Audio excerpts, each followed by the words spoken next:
திரு கணேசன் அவர்களுடைய பார்வைக்கு.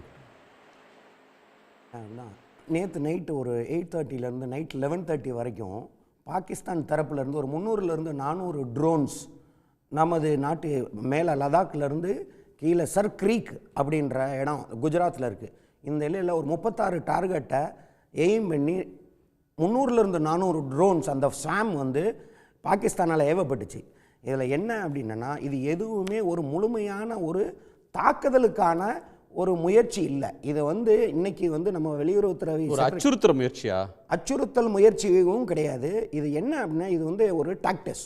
அந்த ட்ரோன்ஸ் வந்து சாதாரண ட்ரோன்ஸ்ன்றது ஒரு அன்மேன்ட் ஏரியல் வெஹிக்கிள்.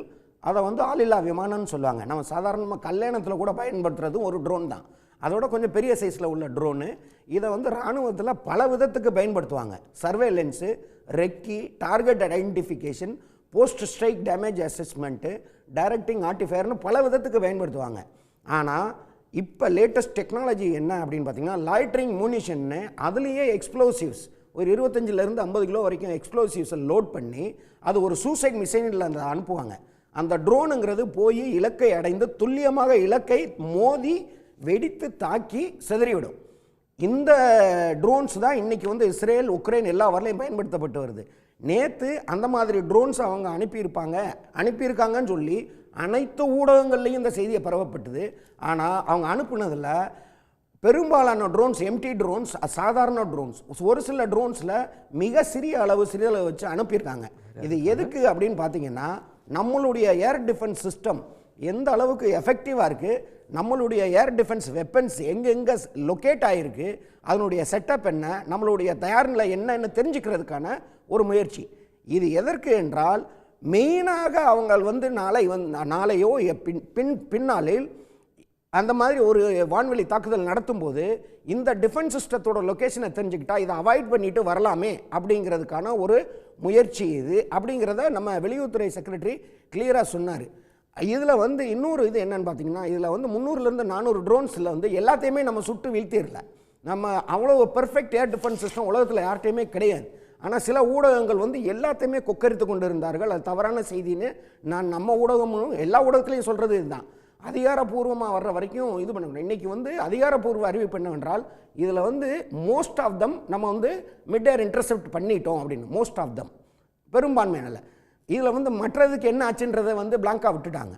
அப்போ நைட்டு வந்து இதற்கு பதிலடியாக நம்ம 4 லாய்ட்ரிங் மியூனிஷன்ஸ் ட்ரோன்ஸை அவங்களுடைய இராணுவ டார்கெட்டை நோக்கி அனுப்பிச்சோம். அதில் ஒரே ஒரு ட்ரோன் வந்து ஒரு ஏர் டிஃபென்ஸ் ரெடாரை அடித்து தகர்த்துருச்சு. மற்ற 3 அவங்க நியூட்ரலைஸ் பண்ணிட்டாங்க. இது வந்து நேற்று நடந்தது. இந்த முயற்சியில் பாகிஸ்தானுக்கு நான் வந்து ஒரு சில கொஞ்சம் அவங்களுக்கு ஒரு வெற்றி கிடைச்சதுன்னு தான். அவங்களுடைய மிஷன் வந்து நம்ம ஏர் டிஃபென்ஸ் சிஸ்டத்தோட எஃபெக்டிவ்னஸை வந்து தெரிஞ்சுக்கிறதுக்கு மட்டும்தான் அந்த நேற்று நடந்த தாக்குதல் இல்லை, ஒரு ஆழம் பார்க்குற முயற்சி. எந்த அளவுக்கு தயார் நிலையில் இருக்கிறாங்க, எங்கே பலம் இருக்குது, எங்கே பலவீனங்கள் இருக்குன்னு பார்க்குற முயற்சின்னு மட்டும் நீங்கள் பார்க்குறீங்க. கண்டிப்பாக இது உண்மையும் அதுதான். ஏன்னா வந்து வெளியுறவுத்துறை செயலாளர் அவர்கள் முன்னாடி நம்மளுடைய டிஃபென்ஸ் பிஆர்ஓ சொன்ன விஷயம் இதுதான். இப்போ பார்த்தீங்கன்னா இதில் வந்து நம்ம வந்து விக்டிமைசேஷன், நம்மளுடைய ஊடகத்தை எப்படி பயன்படுத்தியிருக்காங்கன்னு பார்க்கணும். பொறுப்புள்ளாத மாற்றுமொழி ஊடகங்கள், வேறுமொழி ஊடகங்கள் நேற்று இரவிலிருந்து இன்று அந்த இது வரைக்கும் எவ்வளவு வந்து மிஸ்இன்ஃபர்மேஷன், ப்ரொபகண்டா வார்ஃபேர் அவங்க பண்ணி அதுக்கு விக்டிம் ஆகி அவங்க சொல்கிறாங்க 2 ஃபைட்டர் ஜெட்ஸ் வந்துச்சு, அதை வீழ்த்திட்டோம், ஒரு FJ-17 வீழ்த்திட்டோம், அந்த விமானியை ராம்கடில் அரெஸ்ட் பண்ணிட்டோம், கராச்சி போர்ட்டை வந்து நம்ம தாக்கி அழிச்சிட்டோம் அப்படின்னு எல்லாம் சொன்னது போய். இந்த மாதிரி ஒரு மிஸ்இன்ஃபர்மேஷனை வந்து ஒரு பொறுப்பான ஊடகம் வந்து இந்த மக்களுக்கு கொண்டு போய் சேர்க்கவே கூடாது அப்படின்னு நமது அரசாங்கம் மாறி மாறி கேட்டுக்கிட்டு இருக்கும்போது, இந்த பொறுப்புள்ளாத ஊடகங்கள் நான் வந்து நம்ம மொழியில் சொல்லலை, வேற்றுமொழி ஊடகங்கள் அவங்க ஹிந்தி அண்ட் இங்கிலீஷ் தான் சார். வேற்றுமொழினா ஹிந்தி மட்டும் அந்த ஜிங்கோயிஸ்டிக்கா இல்ல, அத ஹிந்தி இங்கிலீஷ் சேனல் மோசமா தான் இருக்கு. இந்த மாதிரி வந்து அவங்க டிஆர்பிக்காக சென்சேஷனலைஸ் பண்ணணுங்கிறதுக்காக இந்த மாதிரி வந்து ஒரு கீழ்த்தரமான செயலை செய்யறது வந்து அருவருக்கத்தக்கது. இது மட்டும் இல்ல, தற்கொலைப்படை தாக்குதல் ஆரம்பிச்சு எவ்வளவு ஃபேக் நியூஸ், இதுல எல்லாமே ஃபேக் நியூஸ், எல்லாம் இவங்க தன்னுடைய இதுக்காக வந்து சென்சேஷனலைஸ் பண்றதுக்காக. இது மட்டும் கிடையாது. நேற்று ஒரு ஷோல மூத்த பத்திரிகையாளர் அப்படிங்கிற ஒரு போர்வேல ஒருத்தர் அவன் வந்து எனக்கு அவ்வளவு அருவருக்கத்தகையில் வந்து அவர் வந்து அந்த மீடியா முன்னாடி பேசுறாரு. நான் கண்டிக்கிறேன். அங்கேயும் அவர் என்ன சொல்றாருன்னா, அல் ஜசீரால வந்து அந்த நியூஸ் 5 ரஃபேலை வந்து சுட்டு வீழ்த்தினதை வந்து நம்ம எக்ஸ்டர்னல் அஃபேர்ஸ் மினிஸ்டர் இது செக்ரட்டரி வந்து மறுக்கலை, அதனால அது உண்மை. அதனால் அதுக்கு போக இவர் மசூத் அசாரோட ஃபேமிலி மெம்பர்ஸோட ஃபியூனரலில் இராணுவம், அவங்களுடைய பாகிஸ்தான் இராணுவம் வந்து போய் இராணுவ மரியாதை கொடுத்தது, பாகிஸ்தானோட இராணுவ கொடி அந்த உடல் மேல் போர்த்துனது, இது எல்லாமே வந்து கீழ்த்தரமான செயல் அப்படின்னு நான் சொல்லும். அதை வந்து எல்லாமே உண்மை. அவர் என்ன அப்படி நடக்கவே இல்லை. அவர் வந்து இந்தியரா பாகிஸ்தானியரானே தெரியாத அளவுக்கு பத்தி நம்ம இங்க பேசணும். இல்ல இந்த ஜெனரலா வார்ல வந்து முதல் கேஷுவாலிட்டி ட்ரூத் தான்.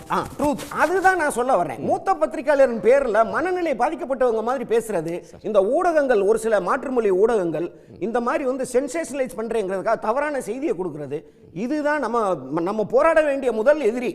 இரண்டாவது, அவர்களுடைய இது வந்து இன்டென்ஷன் நமக்கு தெரிஞ்சிச்சு. அதிகாரப்பூர்வமாக அவர்கள் சொல்லக்கூடிய தகவல்களை வைத்து தான் நம்ம வந்து இரண்டு தரப்பும் என்ன சொல்றாங்க, இரண்டும் வந்து சில உண்மைகளை மறைக்கலாம், சில உண்மைகளை மட்டும் சொல்லலாம், பாதி உண்மையை சொல்லலாம்.